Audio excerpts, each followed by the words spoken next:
Hey everybody, coming at you, it's Denver Hero here, and we're back with another episode of Game Talks. And this episode is on Mega Man Starforce series, which is the natural continuation of the Mega Man Battle Network series. It was pretty fun. I mean, it was okay, I guess. I don't have as many fond memories of the Starforce series as I do with the Battle Network series for two reasons. The Battle Network series I got into when I was younger, obviously came up before, and the Starforce series is literally just half as long. If you go by the main sequence games, I'm not counting like the DS the Battle Network 5 Double T. I'm not counting 4.5 Battle Chip Challenge or Network Transmission. Those ones don't count in this example. Not that they're bad games by any means. I've played all of them. It's just they're just not really part of the main sequence. Anywho, let's just get into it. But before we actually get into it, some fun bit of trivia. It is thanks to Mega Man Starforce that I even have my username to begin with, Denpa Hero. Because when I was about a wee lad, when I first saw it was like the anime of it was in Japanese. The transformation thing he said was Denpa Hiraiken, which means radio wave transformation instead of electronic wave change, like it here is in English. I thought that sounded really cool. So I rested with it for like a week or so, and I settled on Denpa Hero because Denpa Radio Wave Hero, because he's a hero. I like Mega Man. I like Mega Man Starforce. It just made sense to me, and I'm like, and yeah, here it is. And I'm like Denpa Hero, almost like anywhere I can put it. Like if you see a Denpa Hero, it is in any form. It's most likely me in some capacity. Now let's get into it. Much like with the Battle Network series, like plot story really wasn't a major thing for me when I was a kid, because that just really wasn't a thing. It wasn't until like I played through it once and I got to experience the game, but then I felt like the story enough or the gameplay enough to play it again, then I paid more attention to that. But before that, it really wasn't a thing. Because I remember explicitly that with like a lot of games, because that's how fun it is to play more so than the story content.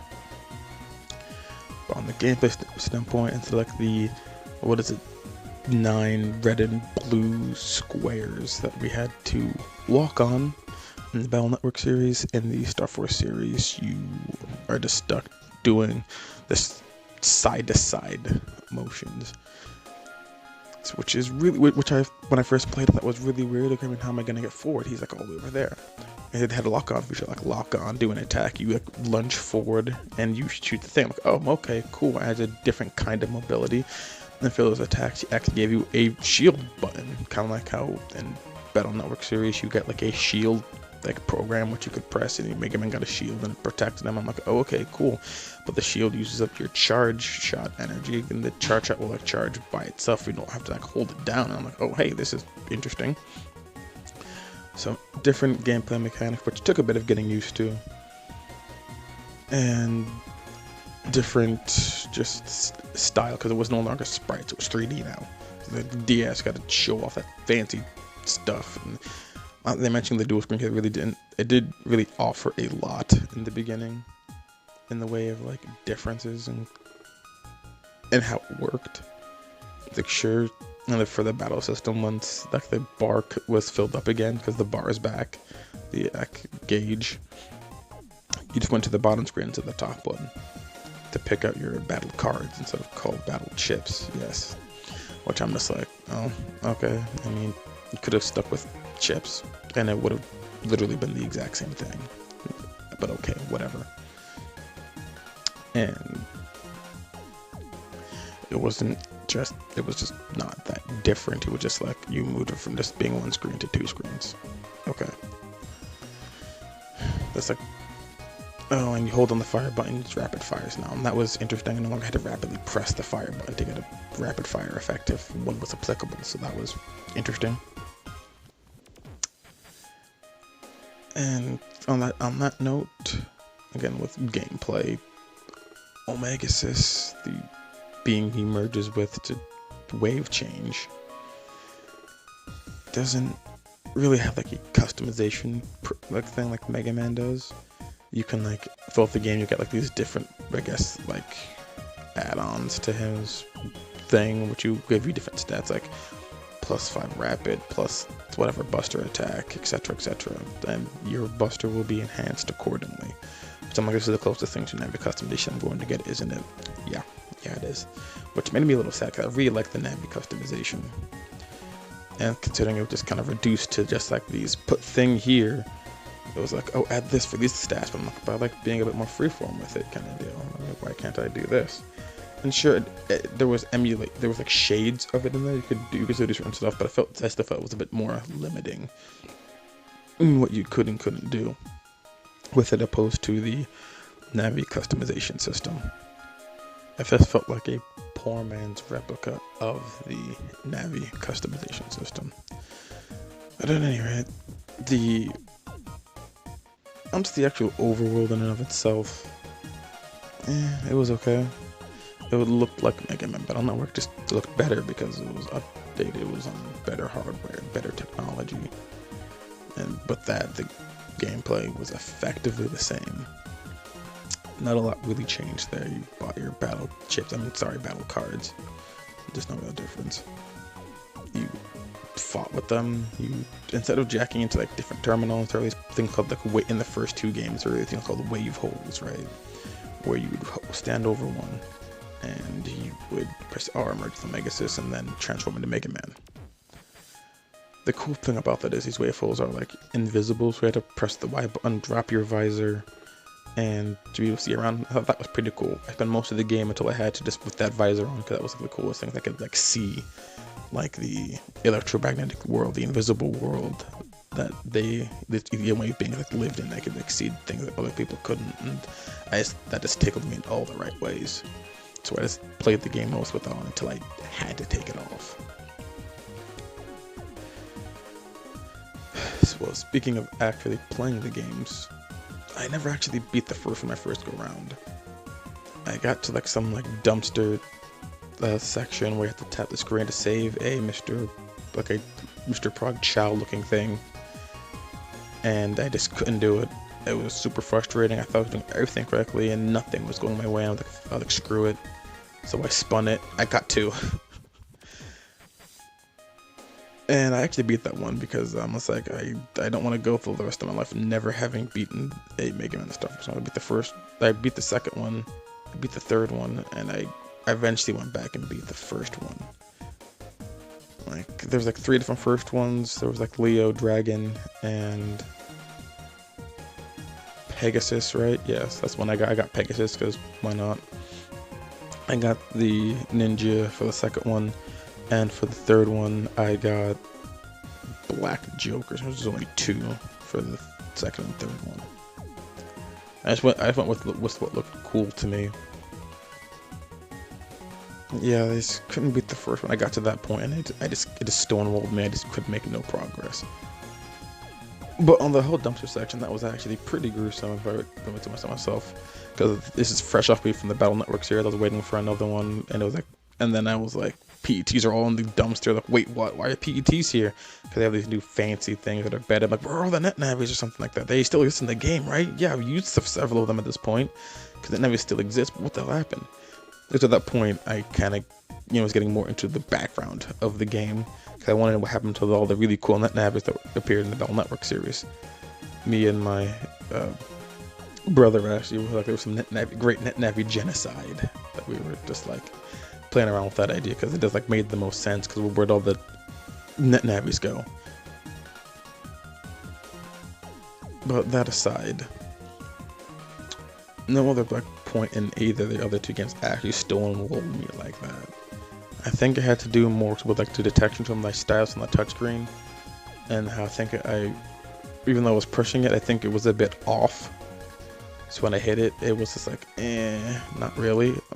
I mean, it was ultimately a fine game. It can be done. I've seen complete walkthroughs of it, because I was like, what am I doing wrong here? Maybe someone better at this game than I am can enlighten me as to my mistakes, doing the same thing and succeeding at it, or I'm failing at it. So I didn't know what else I could do. So I spun it, got the second one, and yeah. Yes, now let's go on to the general plot, because not really much to talk about. Effectively, just Mega Man Battle Network in 3D, but instead of the sideways, it's moving forward. You can move side to side. You lock on, move forward when you use an attack. I mean, yeah. The actual plot follows what Geostellar, and I'm just like, oh, okay. Who's in Japanese called Subaru, which I made so many car jokes after that, because I'm just like, bro, you can't expect you not to be called Subaru, and we make all these jokes. And his dad just stepped and left. Don't know what happened to him. It was an accident on some space station, and don't know what happened to him. And he's been hard up ever since, not going to school. I was like, oh, okay, cool, all right. Again, I didn't really care at first, but I was like, oh, okay. And on some dark, starry night that he met Omegasis because he was fighting another EM wave being crashed into him. They merged because I think some train program was going haywire because of the battle or whatever. And ever since then, because Omegasis is like, oh yeah, I can totally help get your dad back. Yeah, totally not lying to you or anything. If I remember correctly, I don't remember exactly. It's been a hot second since I actually played the game. We're kind of going along with this so we can, maybe get his dad back and gaining the power of friendship along the way because there's other characters there like the class president Luna Platts, and then there's the guy who eventually becomes a Gutsman, and then there's the guy who gets PD in the third game. I don't remember their names. They were never really that interesting until like later because it was like, oh yeah, that big guy who likes the student body president, but he's spending all his time with me trying to get me in school to make herself look good. So you're jealous, whatever. You're the book nerd guy who's there for reasons, whatever. She had more of a personality, so I remember her the greatest. And throughout the first game, the Gutsman, the guy came Tauros, a really cool looking flame metal bull EM wave change guy. Luna actually gets one. She becomes some like snake lady thing, like a Lami or a Naga. Because since like Starforce, all like their enemies are based off like the astrological signs. So like Orpheus, Taurus, Gemini, Virgo, the whole shebang. And I was like, oh, okay, cool. These guys are coming here to Earth for what reason now? Just causing a bunch of trouble, merging with people. Alright, and apparently EM wave viruses are a thing. There's evolutions of regular computer viruses. That's who you fight for the most part. I guess I failed to mention them earlier, and I apologize about that. But it was like, did I really need to mention at that exact point in time? It's the Mega Bell Network continuation. What exactly else would you be fighting? But I apologize. I will do better with that next time. But yeah, just later on in the story when I eventually did see it and get like, oh, the paranoid king guy and this is what's going on. Alright, cool. I still didn't like it. I didn't appreciate the paranoid king guy, but again, I guess that's the whole point. He's being kind of a dick. But, throughout the course of the story, you get contacted by these giant satellite EM wave beings, hence the Pegasus dragon or lion, and you get to like use their power, which is the super special transformation for this game. Like we had like the double souls and the dark chips and the beast out and style changes and whatnot for those previous Mega Man Battle Network games. And this one's for the first one. The second one, it was they got the ninja shuriken, the big sword, the dinosaur skull thing, and in the third one it connected to like the black hole server thing or whatever with noise, and they could like become Black Joker or Black Ace and Red Joker. Wow. All right, I got that mixed up, but I mean, it was fine. It was cute. I had a cute horse, silver, like bluish gold thing. I didn't want the dragon one because it didn't look that interesting. It just looked like generic green dragon lion. Pegasus was I'm like, why not? I don't usually go for Pegasi, so Pegasuses. However, what the plural is of Pegasus. Well, yeah. Again, not a lot to really go off there. That was just aesthetic choices. I don't like the whole silver, blue, and the ice looked really cool to me. And the Second one, the ninja just looked interesting.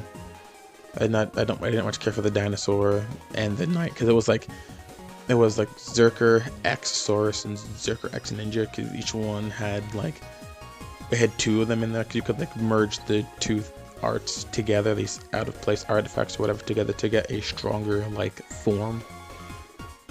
And yeah, it wasn't anything special. I almost never used it. Well, that's most because in the second game I found out how to, there's like these secret commands you can put in the second one, right? And I figured out the Tribe King one, and I just used the Tribe King ever since I figured it out.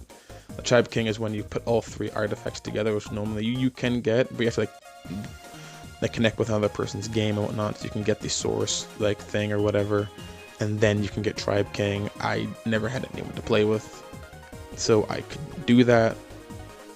So when I figured out I could do this, I just did that, and I just left it as that. I never used anything else. That's how I didn't beat the game with it my first time, but all subsequent playthroughs I just did that, and I was like, screw it, there was no reason not to. I beat that like the super secret area with that, where we fight Apollo, because he just becomes far more trivial with it. The only downside is you have like a limited number of turns, but 5 or so turns, I want to say 3-5 turns you have with Tribe King, and then he goes away, which makes me sad, but I'm like, understandable too, because it's like you took a shortcut to get to this, you know, final form, so now it's limited instead of it being like a permanent thing. I'm like, all right, fine, whatever.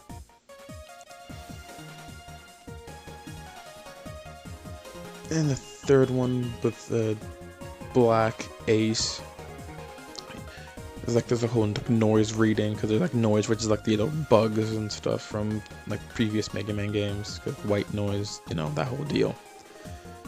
And it was an okay mechanic. I mean, you had to use certain like battle cards to get that thing up there, and to do certain things. I don't exactly remember what kind. It's been a while. To get the noise rating up there, once it reached like in the red, like over 50%, or like 100% or whatever, you could access the Meteor server and turn into Black Ace or Red Joker respectively. But in that game they also introduced a noise change, which is just style change, but it's permanent, and that was really cool. And when you end a battle with like over 50% noise or whatever, instead of being like regular palette blue, silver, the regular starforce color tones, they become like the colors of the actual person with some special abilities. My favorite one was Rogue Noise, where we got to be, you know, Boo-Rai or Solo, depending on your area of the world. Speaking of which, he was introduced in the second game. He's effectively a mix of Proto Man and Bass, so he's pretty cool, I guess. Standard, you know.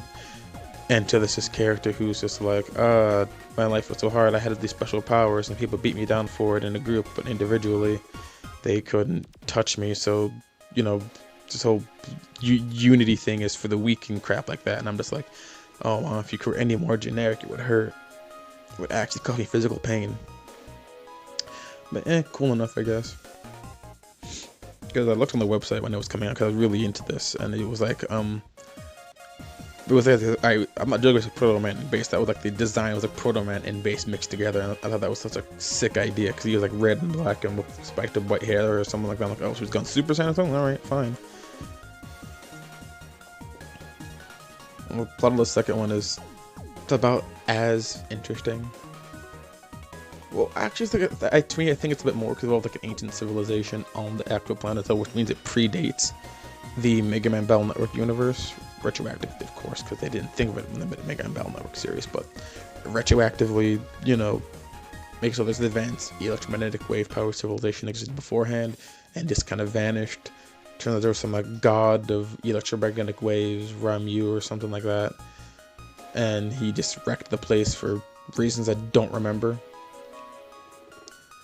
and that's why they were just lost. Apparently, and the main antagonist is trying to, I guess, control Ramu and bring back the new civilization, and Boo-Rai is the last actually living member of it, and she's just like some kind of descendant, or like at least just heard of it, I guess. And my speculation on why Boo-Rai is even still alive, that was like thousands and thousands of years ago, because due to his electromagnetic wave changing abilities innately, he could turn into electromagnetic waves and just live forever. In fact, he became immortal when he EM wave changes, because he can EM wave change without an EM wave partner. Everyone else needs one. He can just do it without one, because he can just control it like that. Like, that's pretty cool. And he's the base Proto Man character, so much like in Battle Network 3, was it? When you fight him like the first time or something like that, I don't think you win. You just kind of lose. But after, I don't remember. But after that, you manage to like beat him or win or something like that. Or when you fight him, it's just like it wasn't going all out or something. I don't exactly remember. I'll have to look at that and for a later video when I actually get into detail about all these individuals. I'm just giving like a brief overview of my experiences, my feelings on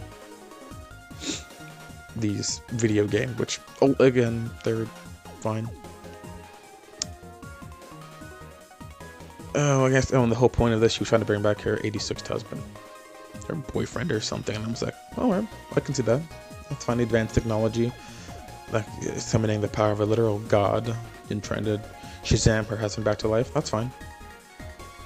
Yeah, because I thought it was pretty cool and kind of sad at the same time, admittedly, because that's actually made me have a little bit of the feels, because she actually made a real wave, electromagnetic waves that were just acted like solid objects and whatnot, like construct of her husband, but it was just that it was a construct. It looked like him, but it had no memories, it had no feelings of them being together.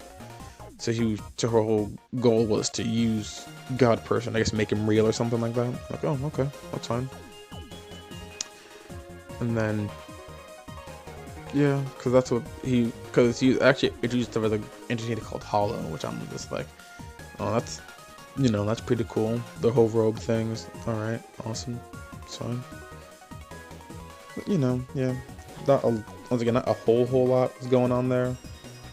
It was just, again, because once you just kind of know this, it's like, oh, well, that was kind of a thing, and I guess she promised these people all this other kinds of, promises or to help her out with these things. I don't think she had any intention of actually keeping them, but she needed the help. And the third one, insert remake of WWW here, organ called Dealer, and Mega Man's secret identity's been outed. So this entire time he's been kind of a secret superhero, which I kind of never got, but whatever, because Lamb was going on being pretty overt with the hero-ness, and his life didn't change at all. I'm going to assume that was a story choice, so.